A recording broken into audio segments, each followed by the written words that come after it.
Good morning, good afternoon, welcome. Thank you for coming today to join us for a really great conversation about journeying to and through kinesiology and beyond that. So Kinesiology and Beyond, which is the business of a very, very dear friend of mine, someone I've known for many years now, someone who I've got a great deal of respect for in the realm of pain management in particular, something that my dear friend that's coming on today is specializes in pain in particular, but also all the realms that a kinesiologist can delve into: mental, emotional, biochemical, the whole lot. But certainly she is a whiz with pain. Please welcome this morning from Kinesiology and Beyond, and we'll talk about the beyond later in the conversation, my dear friend, Catherine Frith. Thank you for coming on today. Well, thank you for having me, Ange. It's good to be here. I know, it's so exciting because we've been trying to line this interview up for so long, and we're both busy and lots happening. So thank you so much for taking the time on a Sunday morning. It's my pleasure. Thanks on for your day off to have this chat with everyone to talk about what you're passionate about in the realm of kinesiology, but also the other things that you're really excited about. That's something that's coming up later in the year for people to take part in. So, number one, you're a kinesiologist. You're many, many things, but in particular, we're going to talk about kinesiology today. How did you come to kinesiology in the first place? Well, I think I was about 21 or 22, and I'd already had this natural ability with my hands. So it was tending, a few things happened and people were just like, oh, my pain's gone. I had no idea what I was doing about it. So I signed up to do a shiatsu course with Maurice Copeland, who was quite well known down here in Melbourne, Victoria. And during that course, he kind of led me into lots of other avenues. And he said, look, because we also had to do other modules. And I thought, oh, okay, I can't remember the details. But anyway, I ended up doing a weekend course with Gordon Stokes. Okay. And I had no idea. Like, I was like, what is this? I'd only ever done really meditation and spiritual work with myself, and none of the healing arts at this point. I can't remember a lot about it, but I know I ended up with one of the first books that he put out. So a couple of years later, I ended up seeing a kinesiologist myself for about a year, and my life totally changed. Wow. I was really dedicated to it. I would walk from South Melbourne into Spencer Street Station, listening to George Harrison album, All Things Must Pass, once a week, and then catch a train out to Nunawading and then walk for another 20, 25 minutes. So I was just like, that's it. That's what I'm going to do. Changed my life. I also was involved with another healer down there called Robert Young, and he was doing deep tissue work. Right. And I didn't really know what he was doing. So he was just very slow, but he was like, must have been using a lot of energy. And I saw him for a year. And 10 years later, it actually all really hit me how much I benefited from those sessions with both of them. And I think even during that time, I was really interested. That's what I want to do. Right. I want to become a kinesiologist, and I want to become a massage therapist in the way that he was doing it. So that's how I got into it. Wow. So it had that huge impact. Massive impact on my life. Massive. And I'm that kind of person, like I'll share it with people. Like I will talk to people about staff, and you've got to go and see this therapist or this therapist, and so I ended up just doing doing the remedial massage certificate diploma.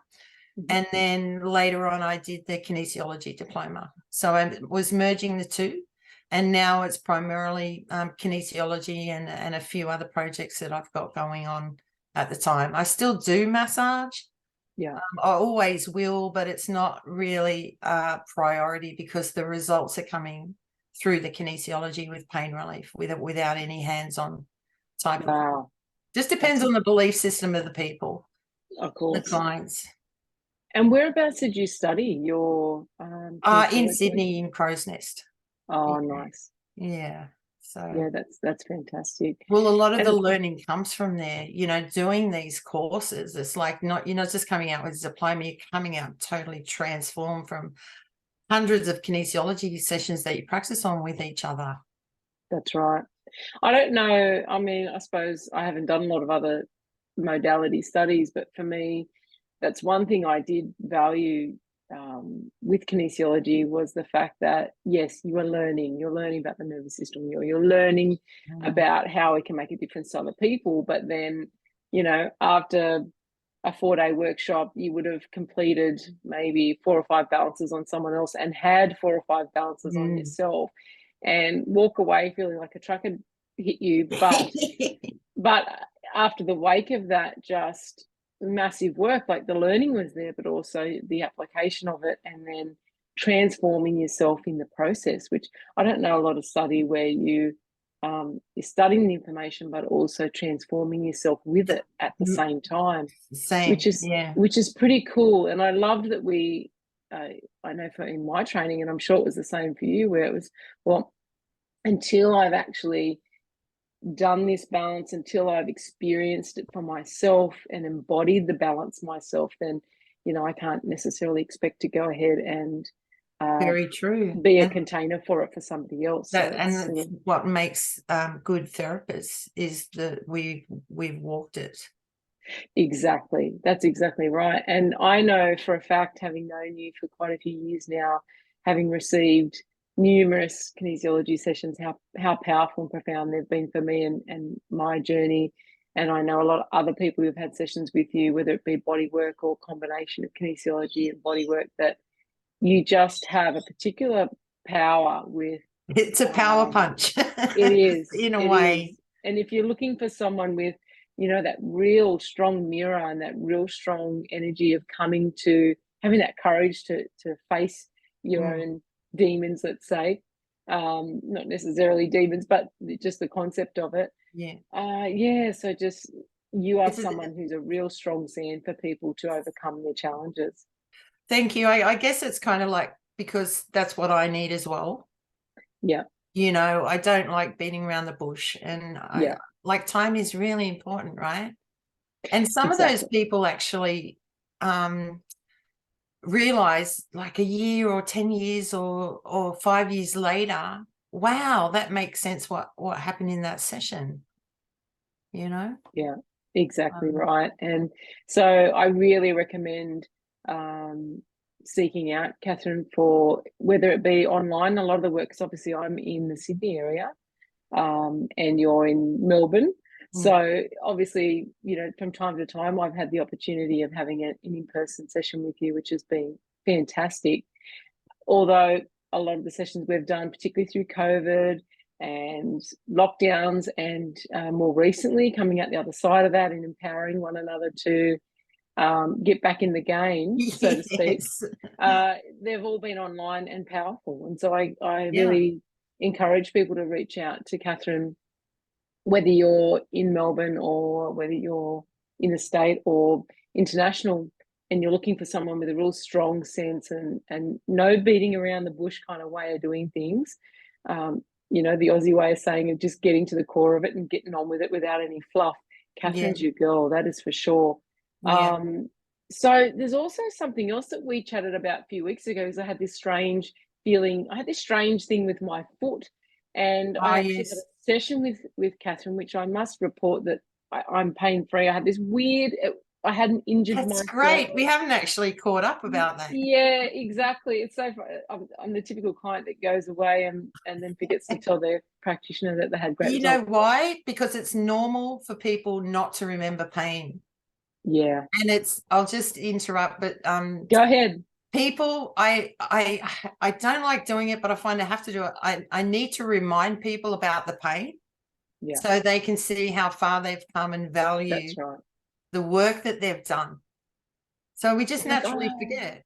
That's right. I can't tell you how many times in the session, and you've seen it too, where people have come in for a follow-up, and because you've got the initial what happened to that paperwork migraine you had for 20 years? Oh, yeah, that's right. Did I have a migraine? Yeah. Oh, did I? Oh, that's right. Yeah, I had stomach issues It's actually before. really interesting, because when we do these sessions, it shifts time and space and your memory of the past. And it's like it's a whole new world that you're not even in that old world anymore. It's amazing, isn't it? It's a whole perspective shift, which actually shifts the way you look at it, the way you see yourself in it, in the past, which is yes, and that leads off into all sorts of interesting conversations. So absolutely. So going back to feet, yeah. So the feet is, my foot's now pain free, and it was this strange thing. Like even just walking, I'd be saying to my husband Steve, like, this, it's so irritating. Like it wasn't necessarily painful; it was just an irritating ache or sort of weird feeling in my foot. And because we had a session about that, and the pain is gone. But you mentioned that you have a real passion for feet, and quite often see people around. In my work life, I do, but in life, I'm quite anal. Like, because I can go in to someone's armpit, no problem. Smelly feet, no problem. But if it's in real life, I'm like, ew. Yeah, in the clinic, it's all good. Yeah. All good. Oh, because I had so many issues with my own feet, and it's and we're not talking about the OnlyFans version of feet, the feet place where people get paid money to put their feet on there. Oh no, not that sort of fashion. No. Well, actually, it all starts in the feet. That's according to me and a couple of other therapists. Unfortunately, a lot of new practices within massage, like myotherapy is becoming popular, but the fascia is really, really neglected. And the muscle can't change unless you change the structure of the fascia, which holds the cellular memory. And then you add that to the events that have happened to lead up to that pain. So with feet, it's like I've solved a lot of my own feet issues, plus having the gut cleanser really helped a lot as well with burning sensations. So my belief system is that when we start to walk, when we're about 2 or 3, we develop an imprint into our gait, the life lesson, or the main one that we need to learn. So some people might walk like that. Like it's kind of like with their feet out, it's like, oh, where am I going? Where am I going? Where am I going? Or introverted feet are like, oh, I'm not here. Don't look and see me. Just to be obvious. So I'm like, oh, okay then. So I teach people how to walk, and the shoes that on the market, 99.9% of them are designed for us not to function properly, which I find interesting.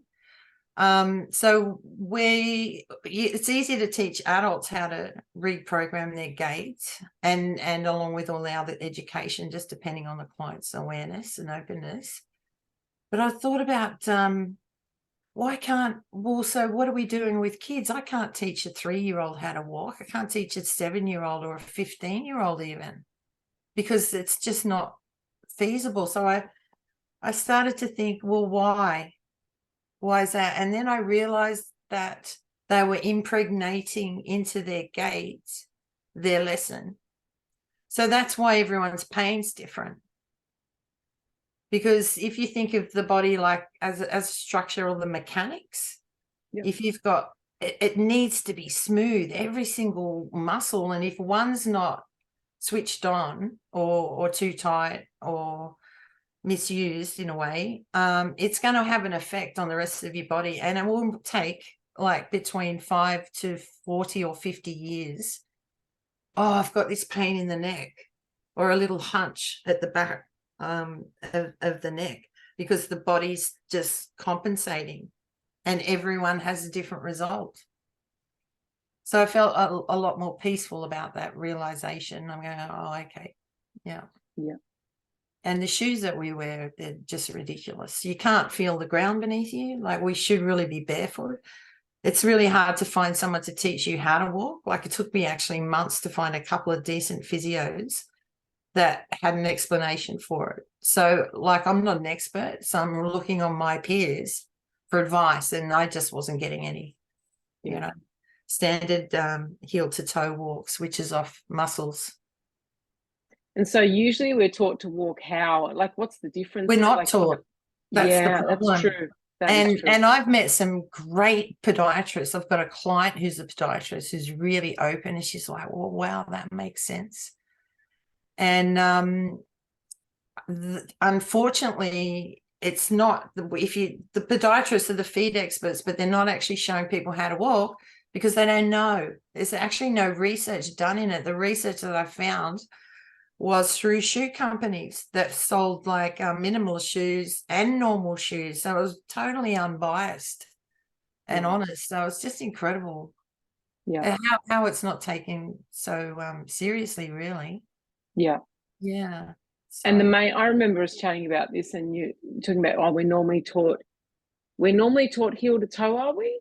But we should if you're be lucky, walking. yeah. If that's the traditional way that we walk, but I'm finding that even if you see somebody, they'll go, that's the problem, you need orthopedics.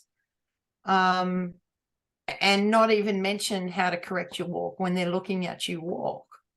I mean, I think they're just not focused on that. They're just not focused. They're just solution-based for a quick fix. Yeah. So even when I had orthopedics and I took them out and started wearing my other shoes and walking properly, I've never gone back to them because they actually make the muscle a little bit weak. It's kind of like having a bandage on your arm forever and never taking it off.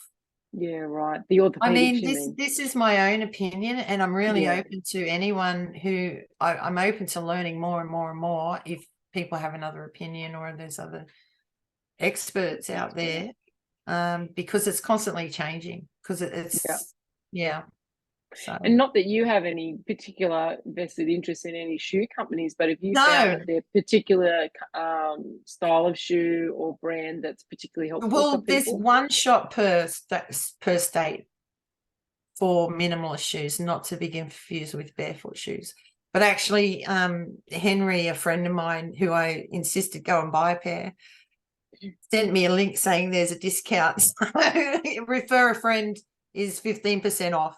So I found out that about 3 or 4 days ago for the client and me. So that's a winner. That's a winner. That's a winner. Yeah, for sure. So it's called the Minimalist Shop. No, Soul Mechanics in Melbourne. Soul Mechanics. Yeah. SOLE. Yes. Yeah. So, but I also recommend that people not just rush out and buy them. They need to know how to walk in them. Okay. So, I mean, you know, considering that there's not a lot of people around that may take the time to have a look at how someone's walking and give them some instruction about how to improve that, I really recommend that you reach out to Catherine, and we'll give you the details of where to reach out to her. Obviously, she has Facebook, Instagram, Kinesiology and Beyond. You know, you can find her there, or we'll give you some more further details of where she's got a website as well, Kinesiology and Beyond.com. Is that correct? Yes. Yeah. So you can reach out if you want an assessment, you know, a little bit of help if you've got, and really the pain can be anywhere in the body, right? That's connecting back to the feet. Yeah, totally. The thing is, once the body learns the lesson, once we learn the lesson of the body, the condition the structure doesn't actually necessarily need to change, but the pain pathways do.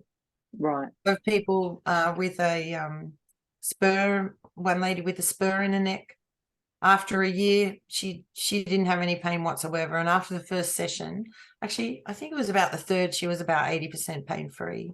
Great. Same with rebuilding the spine.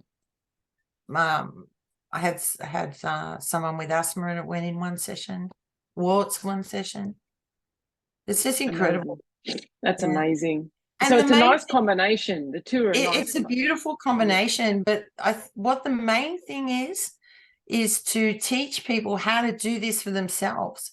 like they learn with me on the first session. Most 90% of the time, people, by the time they're ready for a session, they're pretty open, is to how to do that. It's not a lifetime of meditation or therapy and all that sort of stuff. It's really simple to do, and anyone can do it. And they're like, wow, okay.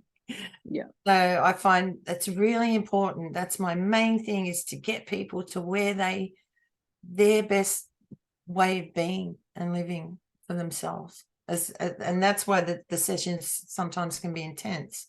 Yeah. Because it's really important. That's right. Make yourself redundant. That's it. That's the one. So, someone who's been working in kinesiology for how many years now? How long have you been in clinic now? I think it's probably about 8. 8 years. Yeah. Yeah. 5, 6, 7, 8. Yeah, eight years, I think. Yeah. Yeah, beautiful. And what do you see? I mean, I guess there's so many forms of kinesiology, so many styles, so many focuses of kinesiology, from sports kinesiology through to medical kinesiology through to energetic kinesiology styles, stuff like It's that. There's incredible. many focuses. For you, with your focus, like, what do you see kinesiology doing for people? Like, what do you feel it is, and what do you feel it's doing for people? Knowing themselves and Right. being honest with themselves and discovering parts of themselves that they didn't realize, or attitudes that they may have had. Yeah. And raising the frequency. The only part I play really in that is that I like, sometimes when you're with someone, when they're vibing that whole, because I'm vibing the vibe as well, it enhances their frequency. So at least during that session, their frequency will become more and more and more refined. So the body recognizes that and imprints that into a memory of this is how I really want to be, because like the cells just light up. Yeah. Wow.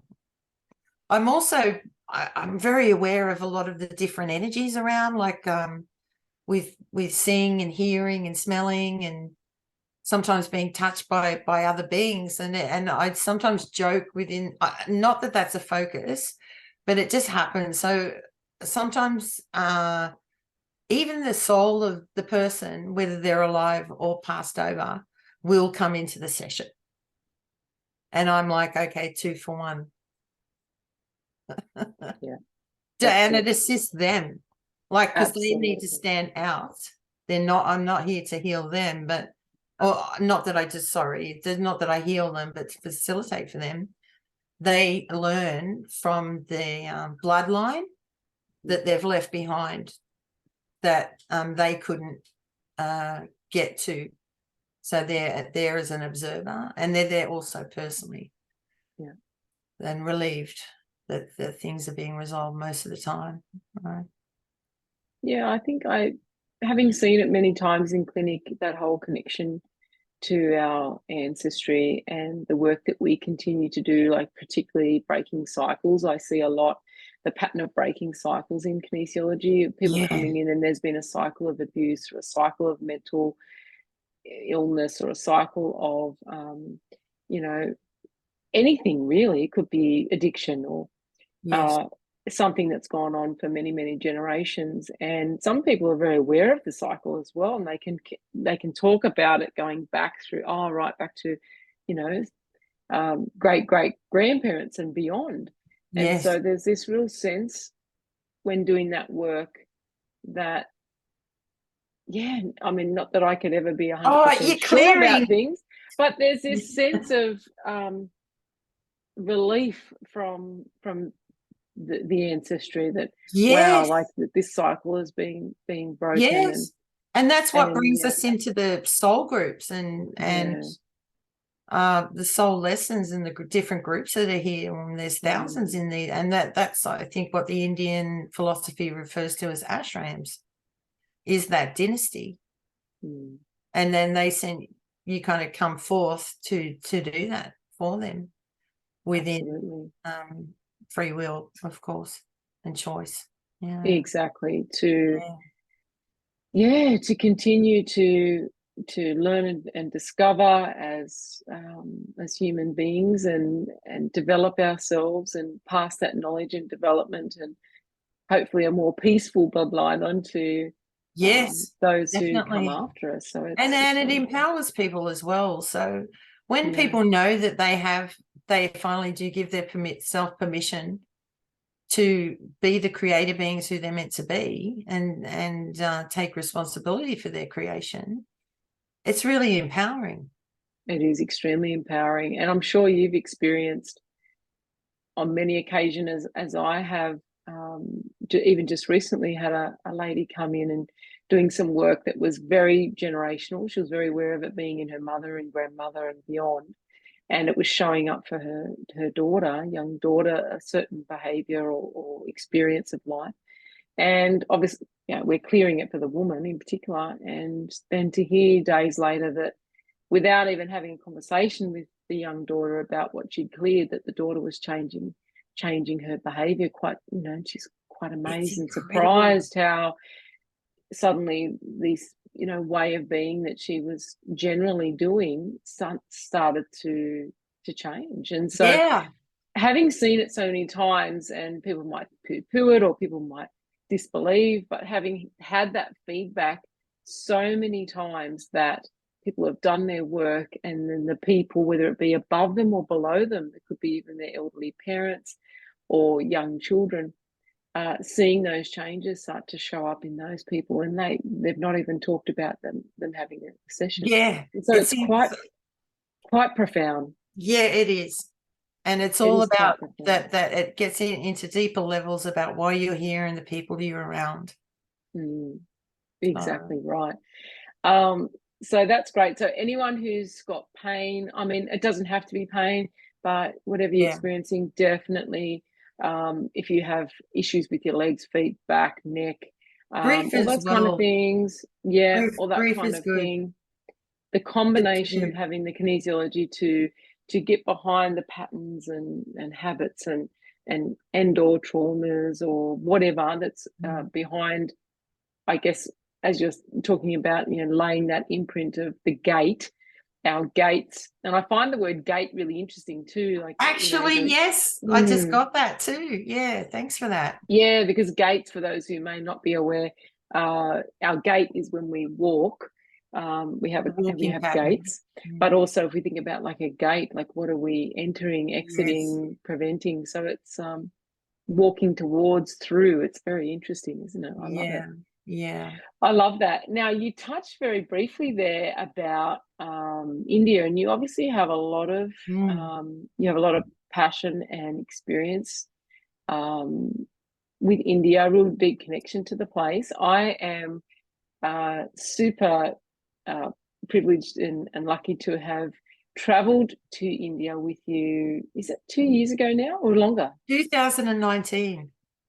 I can't believe that. So I that's know, right? 4 years, 4 years ago. Yeah. Oh my goodness, that's just kind of blowing my mind. That's really blowing my mind. So, um, yeah, so I've been extremely lucky to travel to India. Uh, about 12 months after my dad died, Catherine mentioned that she was taking a group, something that she's been doing for some time and developing and has a deep passion for. And I thought, you know what? I'd had a really rough year before, losing my father and a few other people to illness, and thought, you know what better thing to do than go on a journey to a place like India. And I mean, the whole trip was an absolute blast, and some of the most beautiful scenery, incredible people, color, the flavors, the sounds, the palaces, the mountains, all that kind of thing.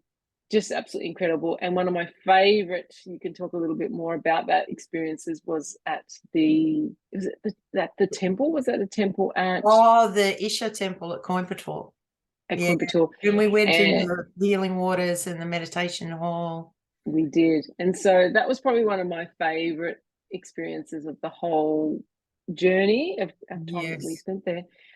So tell us a little bit more about your relationship with India? Like, how did that Oh, all? gee, well, this could go on for a long time, but basically I went there when I was about 17 years old, and it was just before we were in Punjab and invited by a friend, and I took a good friend of mine with me, and they shot up the Amritsar temple, and we were and shot the priest there, who was leader of the Punjab Sikh warrior caste, and then all full on war broke out, and we were stuck there, and there was bombs going off and all sorts of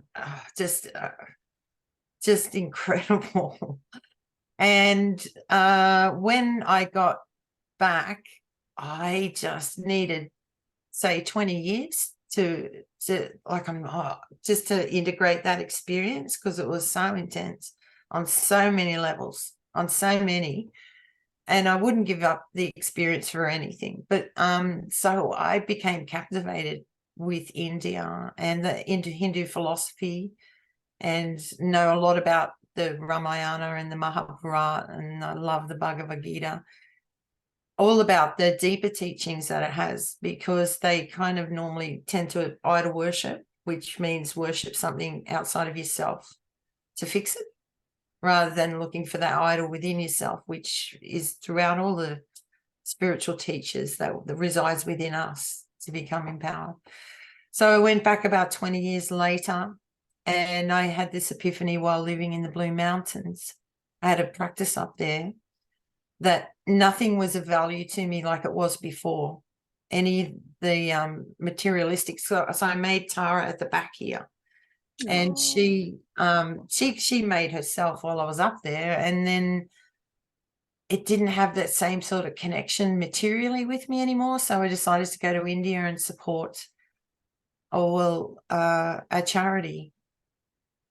I'd always wanted a place of refuge here in Australia, which is still in the pipeline for me, where people can just chill out and it's affordable.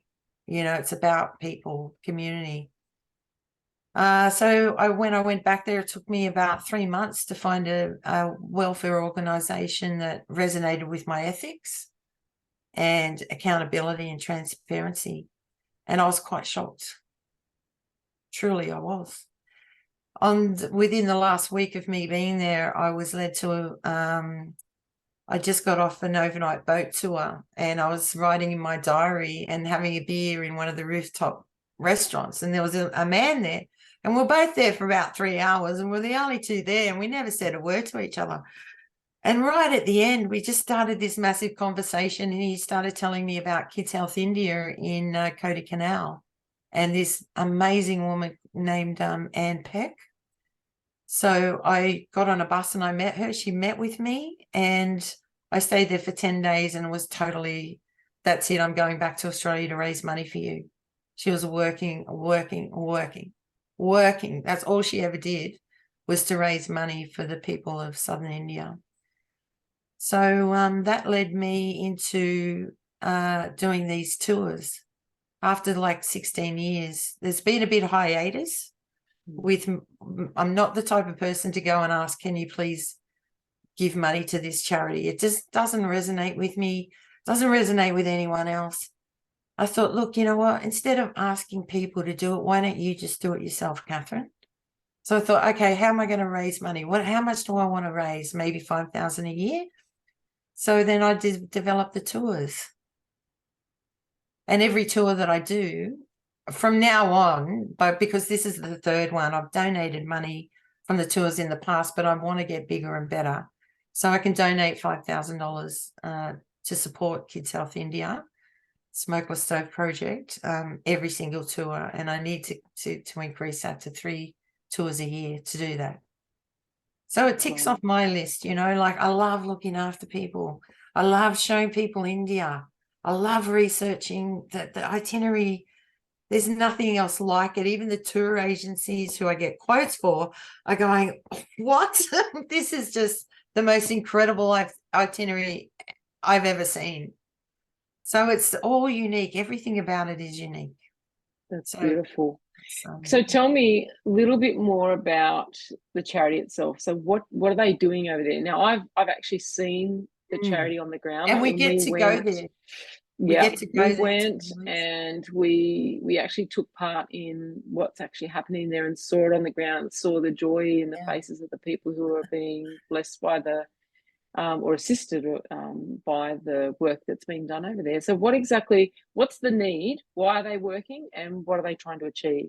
Okay, so the stats are, which Anne has pointed out to me just a couple of days on an email, 5% of kids around the world die from smoke inhalation from indoor fire. So that's cooking. All around the world, it's actually more than that. And it's more than what people die of starvation. And a lot of people just don't get that. They don't There's know. more Probably people, wouldn't even know. I know, it's incredible. So a couple of kids from America came and they saw the problem and devised a solution for it. So it was kicked off from there. So what ANPEC does now is raise money and support the installation process. It's all non-profit, by the way. We pay for everything ourselves, our own airfare and accommodation, all that stuff. So they refined a stove, which many have attempted to all around the world, that was suitable for the local delete castes in southern India, or delete untouchables.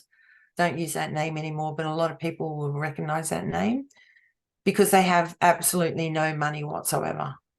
So they're cooking and all the smoke's pouring out. You can see the black tarred walls. You can imagine what their lungs are like. So this is like a total stove system that meets their needs, that they still cook on fire in the same way, and a chimney that goes out through the roof. And Selvin, who does these, he's an artisan. He's an artist. He has so much respect. And that's not really easy to come by, I must say, especially given the caste system in India. He's very patient, and he converses with the women, where the stove is, how long the thing should be that they can kneel on when they're putting wood in.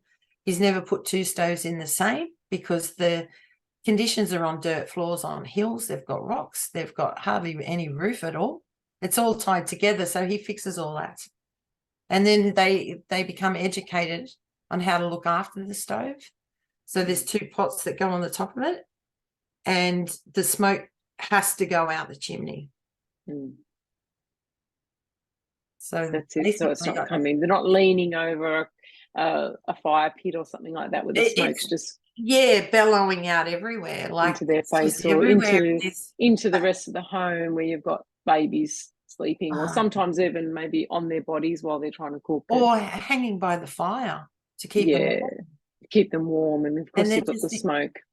And they unfortunately, I don't want to sound in any way disrespectful, but they just don't know. They don't associate the problem. Some do, and there's nothing we could do about it, but some don't. Like, I remember walking through a street. Excuse me, I can't remember where it was, but anyway. And they were sitting around a fire, like a family was sitting around a fire, and a young boy was there. And the smoke was just blowing in his face. And I was just watching. And the mother they didn't not associate his face full of tears was associated with fire, the smoke from the fire. And I could actually see how thick the mud or the dirt was on his skin through the tears going down. So it's also hard to recognize poverty in India, because they dress beautifully in saris, and you can't see what's underneath. Yeah. I was totally inspired. I totally have complete faith in the transparency and accountability of Kids Health India. And that's my thing that I support and will do for the rest of my life, and help them in any way I can. It's only $42 a stove. Mm. It's To not get much. them, yes, which could save, health and life and Yeah, longevity and for it that family and supports the all that. community. It's Absolutely. they make them, they install them. Mm. Yeah. It's brilliant. So the way that you've combined your passion with India, being in India, enjoying India, with sharing it with people who are going, but at the same time creating that opportunity to then gift back through the tours. Definitely. And also Yeah. they change, people just change on this trip. It's not a yoga trip, it's not a sort of spiritual meditation journey, but it is about yourself. I've made it really light and it's very safe, and it's quite a nurturing environment. People feel comfortable and people just change just from Mother India herself, I think. And also when you have a kinesiologist or a therapist along, that's really good too. Exactly. That, if you've Yeah. got some stuff coming up along the way, it's really good. So you've got a tour coming up at the end of this year. Yes, excuse me. No, that's okay. I've got a tour coming up in February, and as right. you're being well and truly sought after for the trip in February as a team leader, and I look forward to sharing that experience with you again. And it's small groups, so to keep it more intimate and controllable, really, because I want to know where everyone is all the time. I take their safety as a really important everything. It's like everyone's connected on a WhatsApp app, and Yeah. And and so it's tell us a little. unique. Yeah, exactly. Unique. So tell us a little about your itinerary for this time. What are Well, you thinking of sharing with people? I've scheduled so we're at certain places at certain times, like because I know southern India so well, I've refined this itinerary every year. It just gets better. And it's called the Little Bit of Everything Tour. And I probably will be doing a desert tour next year, which involves a camel festival, and then we'll do another one to Varanasi and Kolkata and Eleonora Caves. But this one is probably, we get to see a flower market, which is it's just a photographer's heaven. This is the biggest in Asia. It's been reported to be. We go to the Mysore Palace, which is huge, and on a Sunday evening, it's lit up by 100,000 light bulbs. And I don't know if you remember, but we had a couple of guests on that tour that just started crying and seeing how they were so moved.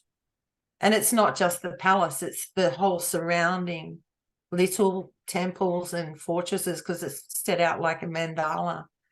Incredible. So make sure people are there for that night. We get to try local foods. I'll be taking people to outside restaurants this time. People have the choice, it's not you have to come and do this if you're feeling tired, or as long as we're on the bus and ready to leave the hotel, it's okay. We get to go actually to spend the most important day for me is to share the smokeless stove project with the guests. We don't exploit the people. Kids Health India is showing the people in their most positive light. You will never see a degrading photo of anyone, because we've got the world of the internet now and people see these things, even if they're in villages. We get permission from the parents if we want to photograph a child or anybody in their family or them personally, we ask them permission. So each time we go to a village, Selvin's installing this stove in a different village. So we're not exploiting them, and it's a different village every time. So you can participate in that installation, or you can just meet the villagers and go around. They'll take you around and show their houses, because it's really good for them to know that people care. We're talking to a caste that has no hope. They don't even aspire to become into a better job, because that's their karma. and that's very sad. But anyway, so then after the stove's been installed, the woman of the household will decorate it with the family traditional mandalas and traditionally boil milk, and we all have a glass of milk. And then they'll go and buy a packet of biscuits that they cannot afford and share that with us.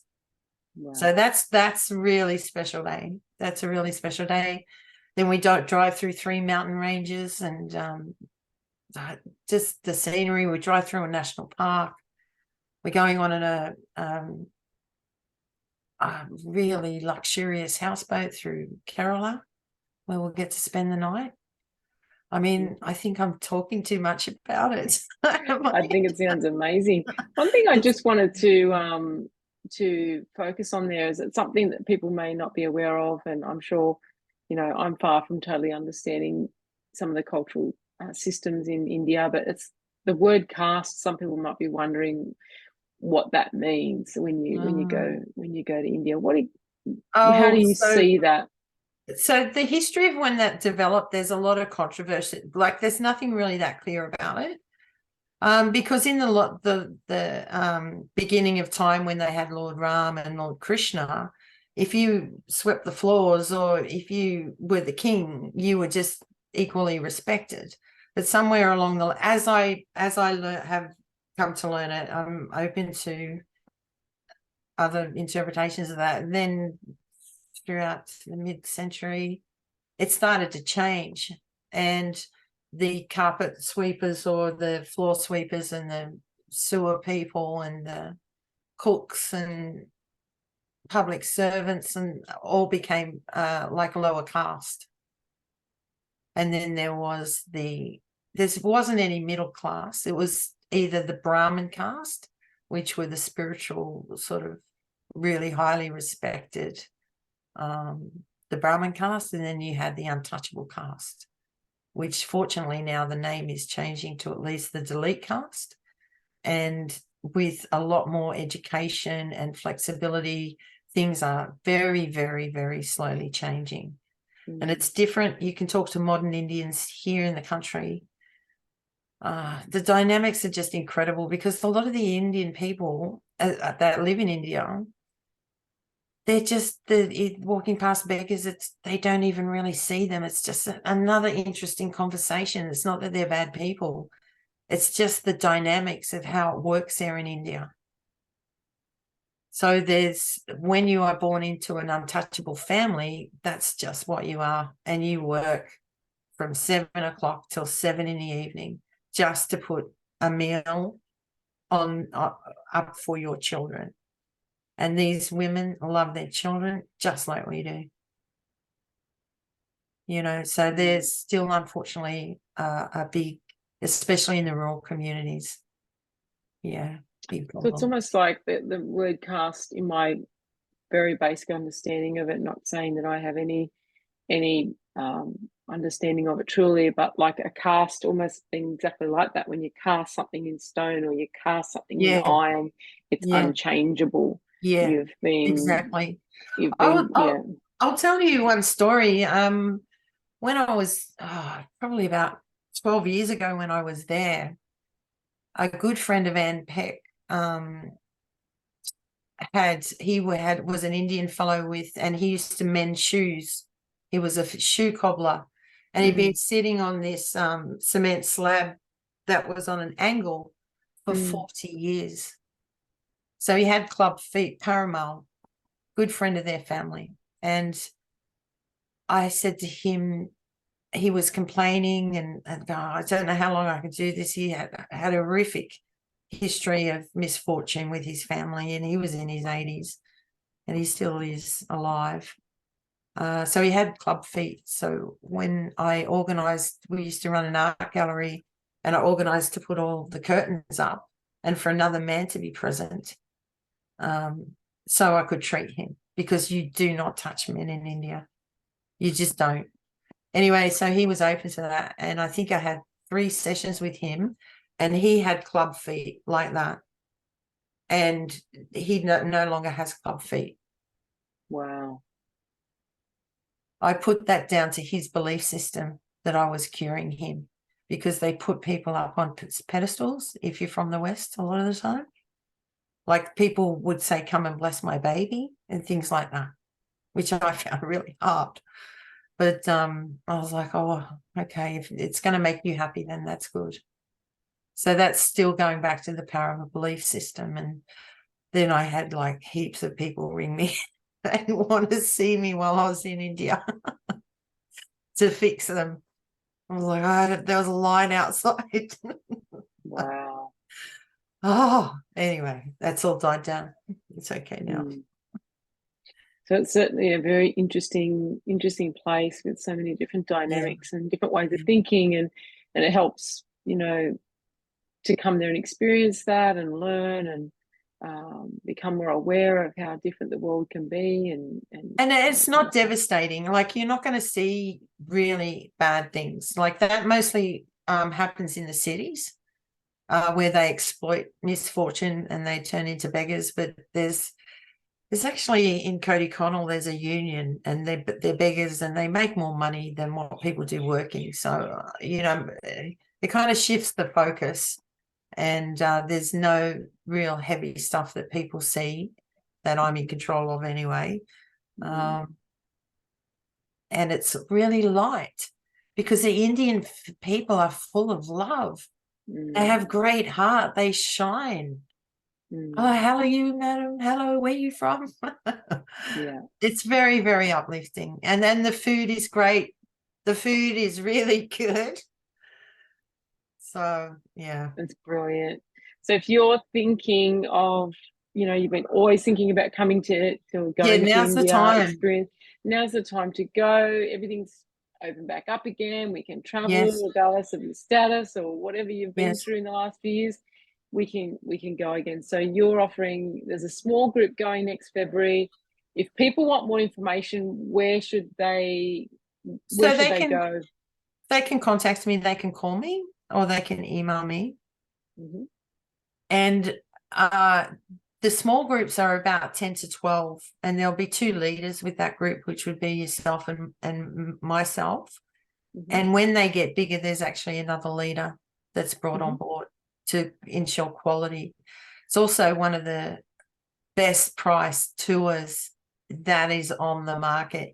I offer you to research what's being offered. And it's about 2 weeks, isn't it? It's about 2 weeks. Yeah. 13 days, 2 weeks. 14 nights. Yeah. 4 5-star hotels. 5-star. Oh, yeah, there's 1 4-star. Unfortunately, in the hill stations, it gets a bit hard to get twin beds because they're all honeymoon places the Indian people go. So, yeah. But, yeah, all still really, really comfortable anyway. Yeah. Excellent. That's beautiful. So all really high quality. Yes, the beds. You know, so I've got a van that is huge and you can spread out in. Yeah. I don't want, not cutting any corners. That's it. The main people to truly enjoy it. The main thing is we can donate some money. Yeah. And we can all have a bit of fun, and I'll make a little bit of money, and that's all, and it's all good. Yeah. For everyone. And you're left with a lifetime of memories, honestly. That's right. Wonderful experience. So if you're someone who's keen to learn more about this trip, about kinesiology and beyond, you can go to Catherine's website, which is kinesiologyandbeyond.com. It's just .com, isn't it? .com and .au. It doesn't really matter. I'm in the process of putting the information up on the website right now. Yeah. So they can also just email me, and I can send them the invite and the itinerary. And I do kind of really want nice people, and that always have been. You know, sometimes on tours you get, oh God, but it's not going to happen. Yeah, it's like it's vetted. It's vetted. I don't want to sound too heavy about that, but yeah, I don't like. I will be checking Facebook pages. Yeah, to make sure that people are a fit for the cruising, and they always are fun loving group. Yeah, or otherwise they're not invited in the first place. I usually pick it up pretty quick. Yeah. Well, they can. What's your email that they can reach out to you on, Catherine? Okay, Catherine's Kinesiology at gmail.com. You're right. Great. Catherine's Kinesiology. That's Catherine with a C. Yeah, Yeah. ERANES. Yeah. Catherine's Kinesiology at At gmail.com. gmail.com. Beautiful. Yeah. Or you can reach out on Facebook, as I said before, or Yeah, Instagram. Kinesiology and Beyond is on Facebook. Yeah. Everything's I know been that you're going to be, I think you're starting to release dribs and drabs of the itinerary. People can request the itinerary. They can reach out and find out more about the details. Obviously, we've just, swept over very quickly, but they can see the detail of how that's all going to work, and the price that you give, which is really great. It's flights included. No, we haven't included the flights because so many flights have been cancelled. Like a lot of my clients have just been mentioning how many flights have been cancelled because the airlines are overbooking everything. Right. And then I don't know, there's just some business strategy. And actually, we're going to go a little bit earlier just to make sure that we're there on time. But it's not a big deal. And some people are traveling from all over Australia, if not even America. And there's different classes of travel. So it's just easier. Yeah. And if they book now, actually, the airfares are going to be a lot cheaper. Absolutely. Absolutely. But I can help them with that anyway. Yeah. That's beautiful. Well, thank you so much for coming on today and chatting about all of that. I know that, you're going to be having your email ping all the rest of the day, hopefully. Just any questions about what you can offer them as a kinesiologist and therapist, but also any information that they have about the tours to India. That obviously you have one in February and you're planning to run more. So if for whatever reason February is not possible for you, you might have already other plans. You can certainly go onto a wait list for the future ones that are happening in 2024. Really exciting. It's going to be a big There's year. Absolutely no doubt people will get to know themselves. It's kind of like a spiritual tour, and they will just absolutely cherish the experience that I'm offering for people. Beautiful. Because it's coming from the heart, and it's about giving back. Exactly. Beautiful. All right. Well, as I said, if you want more info, reach out to Catherine. It was so wonderful to be on here today. Catherine always says to me, because she's a wonderful supporter of the YouTube channel, which you may have noticed has changed from at the Kinesiologist to at New Realms. And I thought the reason for that is because some of the people I'm chatting with are not kinesiologists. and as much as I would like it to be, kinesiology is not the be all and end all in the world. So, and some people may not know that as much as I am a kinesiologist, I'm also a neuro trainer. I am a Resolve Beyond neurology practitioner, which is, an evolution of kinesiology, but certainly quite different.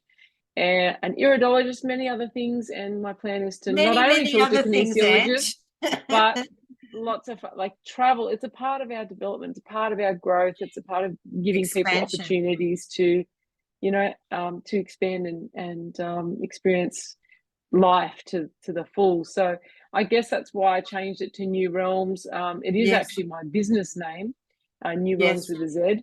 So go on, and if you enjoy some of these conversations, subscribe, jump on, keep watching, and the chats are going to continue. If you've got any particular things that you'd like to know about pain or what we've chatted about today, please drop us a line below, and we're happy to. I'm sure Catherine would be happy to come on and dive in a bit deeper into any particular topic. So definitely. Don't be afraid to ask questions. Yeah. And if you're a kinesiologist, neuro trainer, Resolve practitioner, or any other practitioner that's that would love to have a chat to us and dive into what it is that you love about what you're doing and what it's doing for other people, how it's benefiting people, then please reach out and let me know. I'd love to have a chat with you as well. So, but thank you so much again, Catherine, for a really awesome chat. Thank you, Ange. I look forward to catching up with you in the days ahead. Okay. Thanks a lot. My pleasure. Everyone.